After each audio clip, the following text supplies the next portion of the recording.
বর্তমান যুগে দাঁড়িয়ে মানুষ হাতের কাজকে সবথেকে বেশি প্রাধান্য দিচ্ছে। তাই এগুলো আমি কোনো কিছুই শিখিনি, না মেহেন্দি, না কলকা, না সেলাই, আর না পাঞ্জাবি পেইন্টিং। তো সমস্ত কিছুই আমি নিজে থেকেই করেছি নিজের মতন করে। তো সকলে জানিও কেমন হয়েছে। এগুলোরও আমি অর্ডার নিই। যদি তোমরা কোনো কিছুতে এরকম ধরনের স্টিচ করাতে চাও, যদি তোমাদের কোনো রকম ড্রেসে হতে পারে বা রুমালে হতে পারে, ব্রাইড গ্রুম এবং যারা প্রি ওয়েডিং শ্যুট করছো সেরকম কোনো থিমের মধ্যে হতে পারে, তো সমস্ত কিছু আমি হুপাটও করি। তো সেগুলো যদি তোমরা করতে চাও অবশ্যই আমার সাথে কন্ট্যাক্ট করো।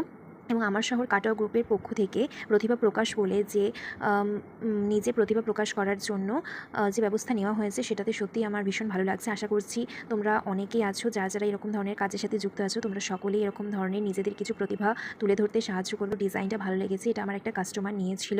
আর তোমরা যদি এরকম ধরনের ডিজাইন নিতে চাও বা অন্যরকম কাস্টমাইজ করে নিতে চাও অবশ্যই আমার সাথে কন্ট্যাক্ট করো।